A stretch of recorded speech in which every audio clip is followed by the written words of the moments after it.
Something very big is about to happen. Symposium Quest for Self-Determination and the greatest book launch of the century. Biafra or Nigeria Presidency, What the Igbos Want.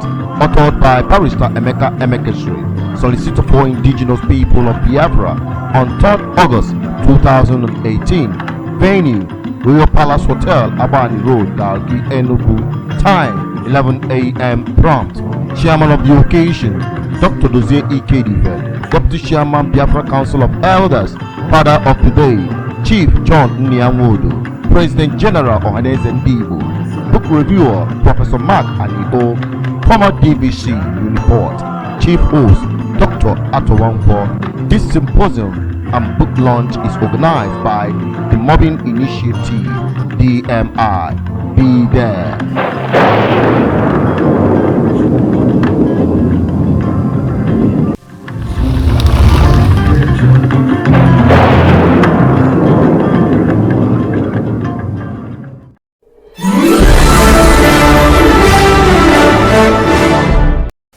Hello, my esteemed viewers, and welcome you to today's episode on Biafra Discourse. Today, I have with me a very important guest. Thank God today is August, the new month.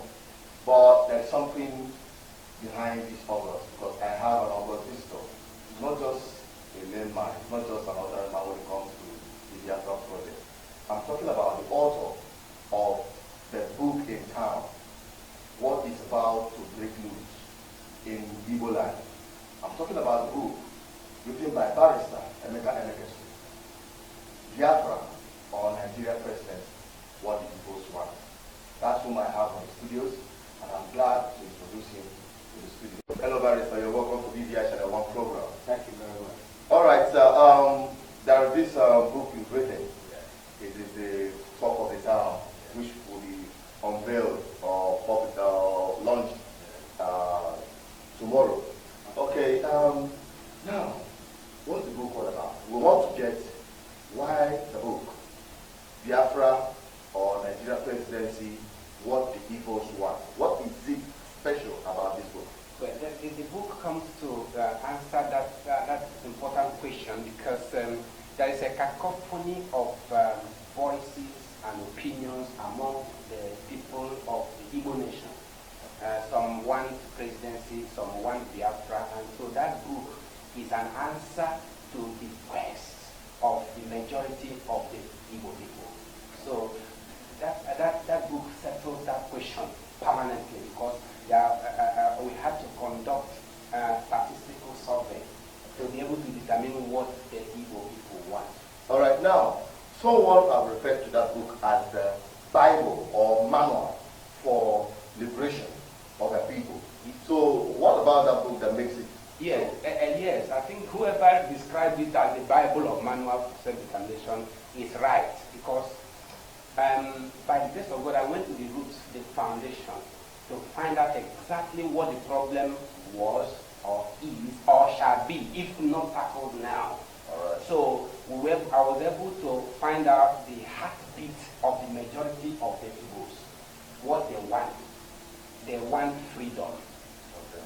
But where we now have two opinions. Some say they want freedom within Nigeria, while some say they want freedom without. That's freedom inside Nigeria or freedom outside Nigeria. That's what we want. But everyone now says we want freedom. So the Igbos say they want freedom. Okay. What's the connotation of the freedom within and the freedom outside? Yeah. Freedom within is self-governance, regional government, governing yourself within Nigeria as a people, as independent people, just like Scotland governs itself within Britain. Okay. That is freedom within. But freedom without, that freedom outside, is outright independence, just like Eritrea is outside Ethiopia. Okay. So when I conducted the research for this book, I got the two opinions. The Igbos were divided in these two camps. Some said they want freedom inside, some said they want freedom outside. So that's where we are now.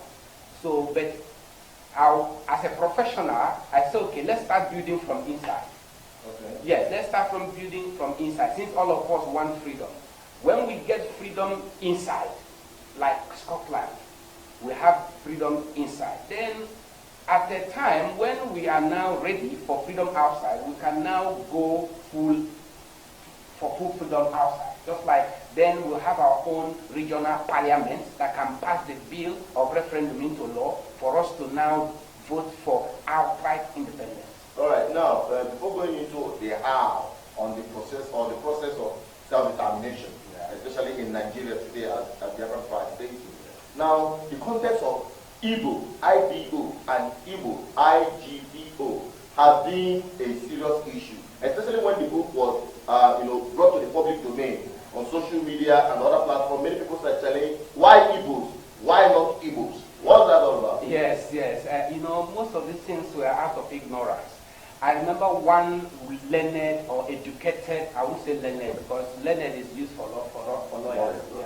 He's educated, but not learned. Okay. Don't get angry when I say you're not learned, you're educated. Right. Don't worry. That's how we address ourselves as learned people. Okay. There's one educated Igbo man. He also studied Igbo, just like I studied Igbo. So, they were querying me, questioning why using Igbos, why using Igbos instead of Igbos. That all he knows from his childhood, it has been Igbos. I asked one question. Tell me the etymology and the theology of Igbo. Do you know what I mean by that? Yeah. How did the word Igbo, IGBO, how did it originate? Okay. The word IGBO, how did it originate and what is the meaning from the origin? They couldn't understand, couldn't tell me. They were so ignorant. And so you're ignorant and you're arguing with me. So tell us. As a matter of fact, the word IGBO, the word IGBO, as a matter of fact, Igbo, was an ancient Sudanese word to mean people of the forest, bush people, Igbo. In the ancient times, it was a derogatory name, a derogatory word from Sudanese to describe the people who were inhabiting the rainforest region of West Africa. So that word Igbo is an ancient word that even is up to today is still prevailing in some parts of Yoruba land. Oh yeah, Igbo, Igbo Elewu, Igbo Mina. They are all. Are they Igbo people? Are they the Igbos? Okay. So these are, and the name. Well, I think the problem is people have not understood. People have not gone to the history to understand even how that name came about. I remember having a conversation with someone on this Igbo issue. Then on trying to know more, I now asked him, what's the meaning of Igbo? That IGBO, literally. Good. So he told me that, surprisingly, he told me that Igbo means forest. Good. In Yoruba language. Good. Now I now say, okay, it now conforms with what is written in the book. In fact, I don't want to say much about it because you just have to read it. That's just the only thing I can say about the book. You just have to, you cannot miss a word from that book. I remember when I got hold of it in London, I didn't have to stop until I finish it back to back. Yeah. In fact, now you're about to launch this book. Yeah. Why are you launching it and why is it at the right time? Why is now the right time? Well, this is the right time because the book is all about self-determination. Okay. Yeah, we can't shy away from it. That book says, Biafra or Nigerian presidency, what do Igbos want? That book has answered the question, the Igbos want Biafra, they want self-determination. Whether freedom within or without, the Igbos want self-determination. So this hour is the hour for freedom, and we must get freedom, whether freedom within or freedom without. We are Biafrans. And I have explained it to the federal government of Nigeria that we are Biafrans by indigenous identity. Okay. But we are still Nigerians by citizenship. So you see, the thing is that the Nigerian side, and maybe the Biafran side, some of them have not understood that Biafra does not mean evil for Nigeria.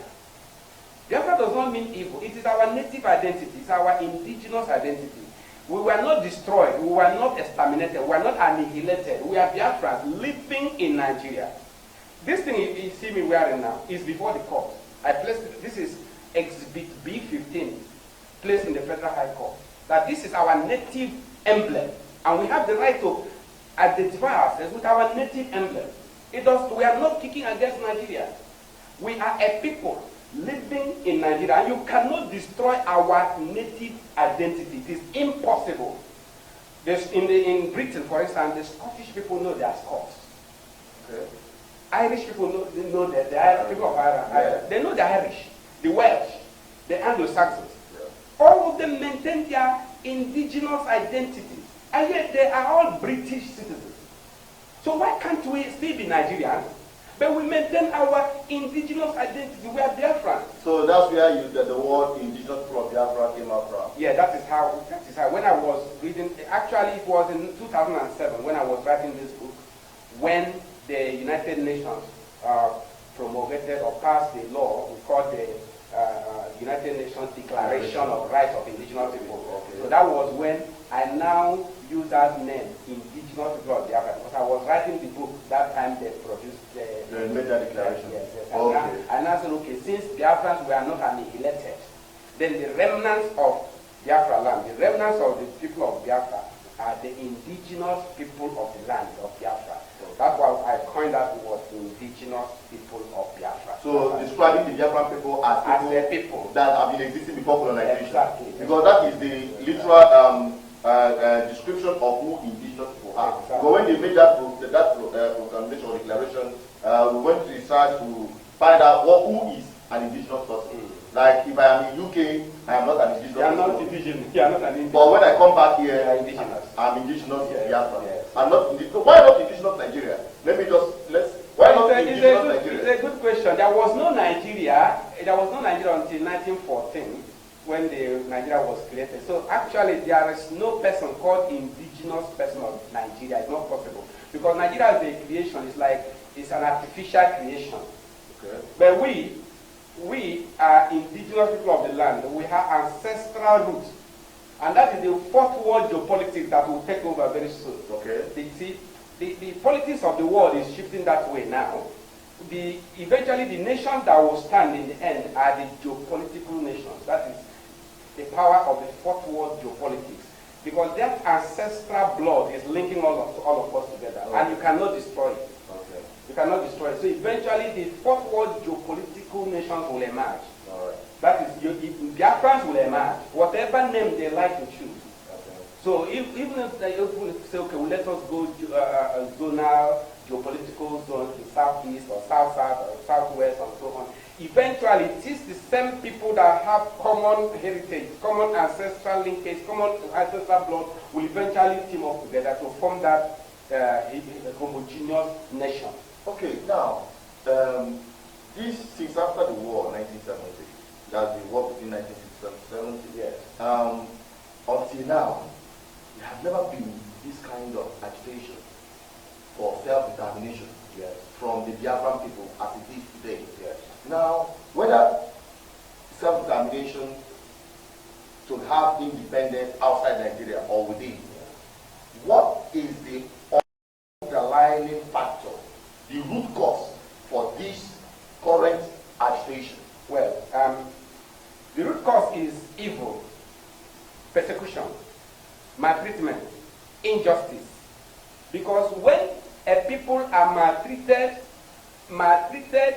discriminated against, persecuted, it gets to a point where they will cry out for freedom. So the root cause is that there is more wickedness in Nigeria. More wickedness. So people say, okay, it has gone to the level where they can no longer accept it. It's better for them to die than to be slaves. I remember when I was writing this book, I met one boy at a petrol station at Obibo. I was doing what we call random sampling in statistics, sampling different age groups in Igbo nation. Yeah. So I asked that boy, I just sampled his opinion about Biafra, about Nigeria. The boy said, in fact, he said he would like to run away. I said, run away to where? He said, sir, please, I want to run away. I said, run away. He said, I want to run away to overseas. I said, to overseas, you become a slave. You have no paper, no visa. He says, sir, I want, even if it means going to be a slave in the white man's country, it's better for him. That he would like to be a slave in white man's country than to be a slave in his fatherland. He was crying. That is better for him. So it has gotten to that point for the people of Biafra in Nigeria. That is better for them to be slaves as slaves in foreign land than to be slaves in Biafra land, in their father's land. The boy was crying because that he has suffered so much that it's better to die than to live in this place. All right, now as we are coming to the conclusion of this interactive section with you, this issue for self-determination, there have been so many descriptions of the ways to go about it. Many groups coming up with different templates. As a professional, as a legal practitioner, and also vast in international laws and all that, can you give us a summary of what you've been into when it comes to the Biafran agitation for self-determination? Yeah. What will take us or take the Biafra people to their destination, okay, whether within or without? Okay, that's right. First of all, we have ruled out the use of violence. Okay, we've ruled out the use of violence. We want to get independence. We want to have this self-determination achieved through legal methodology. Of course, I'm a lawyer. I cannot speak anything against the law. So legal methodology entails judicial process, political process, and diplomatic process, or we call it the due process. Okay. The due process. So, and this due process will now lead us to freedom, either freedom within or freedom without. Okay. So we have commenced the next process of getting our freedom. That is why we are now talking about regional government. Okay. So, and it has to be by dialogue. It has to be by law. It has to be by diplomacy. And we shall get it. There has to be pressure, of course. Pressure must be applied, and we shall get it. Okay, yeah, as a lawyer, you're talking about the law, due process of law. Now, some people are advocating that Nigerian constitution is a tool for enslavement. In fact, Nigerian constitution ensured the discrimination. Discrimination is enshrined in Nigerian constitution. That it is not the people's constitution, that it should be shut down. Okay. Yes, people have said that. I have heard that. Yeah, and the people said Nigerian constitution is fraudulent. Okay, yes, let us agree that Nigerian constitution is fraudulent in the sense that we did not make it. Somebody made it and imposed it upon us. Okay, is that the true position? Yeah, Nigerian constitution is because it was imposed upon us by the military.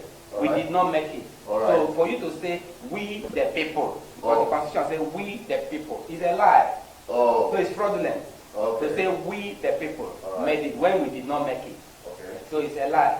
But however, we have the rule of law that every law, every constitution remains valid until repealed, until abolished, until abrogated, until set aside. Every law remains valid. So even though we say Nigerian constitution is fraudulent because it says we the people when we did not make it, it remains the law, it remains valid.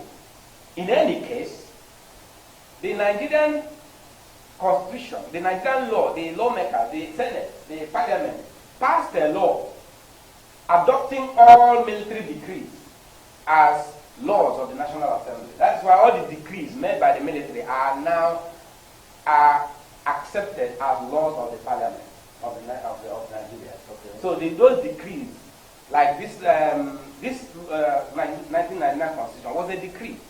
The Land Use Act was a decree. It was called then Land Use Decree. Now it's called Land Use Act. So the thing is that the Parliament, National Assembly, even made a law adopting all the decrees, the military decrees. And then it's like ratifying what was done without your consent. So they have ratified it. So even if you go to law in court now, kicking against it, the opposite side can say it has been ratified by the National Assembly. And then your hands are tied, because it has been ratified by a law of the National Assembly. Ratification is powerful in law. Ratification is when I do something without your authority, and when you are aware of it now, you now accept it. Okay. It becomes ratified. So it seems that the Nigerian people have accepted that. But because their parliament accepted it. All right. Now some people are saying until it's set aside or it is modified, How do we get to that point? Because it seems that the Nigerian constitution, as a layman, from the feedback we're getting from the people outside, that the Nigerian constitution is making it almost impossible. It doesn't have an exit clause for the trapped people, the ethnic nationalities that are trapped in Nigeria, to have self-determination. It's not true. So tell us. It's not true. See, Inform us. sometimes, maybe you have heard me say that Nigerian constitution is very nice. Maybe you have heard me make that statement. Okay. That Nigerian constitution is one of the best constitutions in the world. You know why I made that statement? Why? Nigerian constitution is so, let me use the word in quote, it's so fraudulent and has so much porous loopholes. Okay. All right. Nigerian constitution is beautiful. It's the best constitution in the world because you can use it and achieve what you want. And the Northerners are actually using it Effective. to achieve what they want. Why can't we use the same thing? Do you know that I can even use, Nigerian constitution has 3 legislative lists. The exclusive list, the concurrent list, and the residuary list. Do you know I can use the residuary list to even get you what you want? People haven't even thought about that aspect. Okay. But let me not go too much that side. But there is ignorance. There is general ignorance, even among lawyers. The day I woke up to file a case between Biafra and Nigeria, many lawyers said I will be arrested. That it means you will go to court and stand and talk about Biafra versus Nigeria in the Nigerian court, that it is treasonable felony. They say that I will be arrested. I said, why will I be arrested? The law, Nigerian law, says before you can be arrested for any crime, that offense must be written in a law. The criminal code or any law must specify what that offense is. So this is one of the questions I posed in court. I said, show me any place in any law, in any book of the law in Nigeria where it is written that whosoever wears any shoe, he has committed a crime. Show me. They couldn't show me. Because the law says nobody can be punished for any offense that is not written in any statute book. So all these Biafran people that have been arrested and tried to prosecute because of being organization of these things. It's ignorance now, ignorance of the policemen. Or are they doing it in order to intimidate the people? It's possible it is for intimidation, and the people being intimidated don't even know their rights. Okay. You see why I'm hanging this on myself? My body is my property. Good.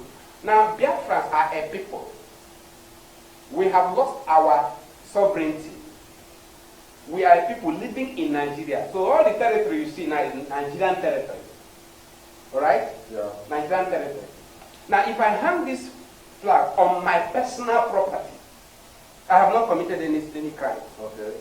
If I take this, hang it on my body or on my personal property, like your car, my car or my house, my personal, there is something called personal property or private property or public property. Okay. So if I hang it on my private property, I have not committed any offense. But if I go now hang it on public property, then I'm looking, it's like looking for trouble against the whoever owns the public property. Okay, so that is it. So people should understand it. This is on my body. Okay. And I'm wearing this as my native emblem. All right, sir. And I think we've gotten that. I think more of these are all in detail in that book. I know the book is overloaded. I don't need to say too much about until you lay your hand on that book. Now, the book that will be unveiled tomorrow in Enugu, where can people outside Nigeria get a copy of it? That book is on Amazon bookshop. Amazon. Okay. It's online. You can get the electronic version. You can also get hard copies from Amazon. Maybe we shall still create more marketing avenues abroad, but you can get it online at Amazon bookshop. Anyway, yes, and talking about that, and BVI, we are creating our new online shop too. So definitely you are going to get it from BVI website. You can buy it from our online shop. We have a lot. Yeah, it will be launched by next week. So get ready to lay your hands on this book. I tell you, the worst that will happen to you is to be ignorant of what is in that book. Page 288 of that book tells us even how to get referendum, even without changing Nigerian constitution. Seriously? Yeah, people are so ignorant. I have heard people say, Nigerian constitution does not have room for referendum. It's ignorance. So how? Even if go and read that book, well, whoever described it as Bible for the Biafra struggle is not far from the truth, because I took time, as of course I'm a professional, just like advising my clients what to do to get what they want. I cannot misadvise them. I cannot give them wrong advice. Okay. So read that book, you will be free. That book, I say it's a book for national deliverance, national liberation. Okay. So I think what you're saying in essence is that those saying that we should shut down Nigerian constitution, you rather prefer that you use. We will use the same constitution and work against it and be free. Okay. I will use the same constitution. Okay, the case I filed in court between Biafra and Nigeria is not based on that constitution, and Nigeria was choked. They couldn't defend themselves. Okay. That case, the Nigerian government changed their lawyer 3 times. They brought many senior advocates, and we demolished their argument, and they ran away. They changed another advocate, senior advocate. We demolished them, and they ran away. Nigeria could not defend themselves. Yes. Oh, their own constitution. Yes, but we used their law against them. Oh, I see. I think that is it for today. Barrister, I will say I appreciate you. I appreciate your effort, and I believe our followers out there appreciate you too. We are going to create time for a live interactive section where our viewers out there will have time to call you and ask you direct questions, because this ones I'm just bringing out the questions from the feedback we've been getting so far with respect to this question on what the Igbos want, Biafra or Nigerian presidency. Thank you for doing justice to this. We have a limited time, that is why we have to take it short on this, and I appreciate you. We know and believe that we're going to get you on this platform again. Thank you very much. To my viewers out there, you've heard it and you have seen it all on today's episode on Biafra Discuss with Barrister Emeka.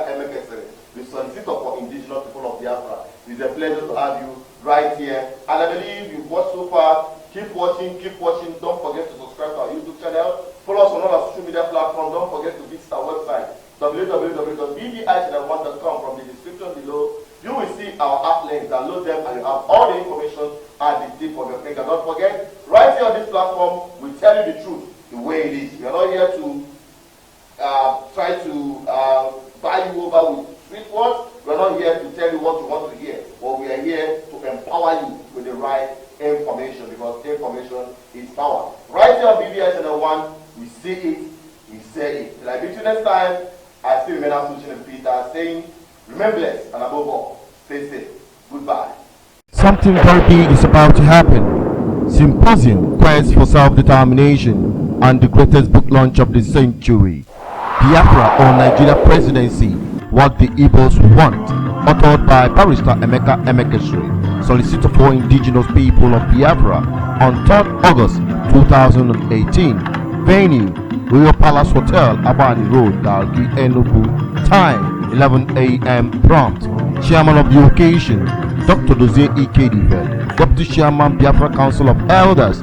Father of the Day, Chief John Nnianwodo. President General Ohaneze Ndibo. Book Reviewer, Professor Mark Anio. Former DVC Uniport. Chief Host, Dr. Atowampo. This symposium and book launch is organized by the Mobbing Initiative, DMI. Be there.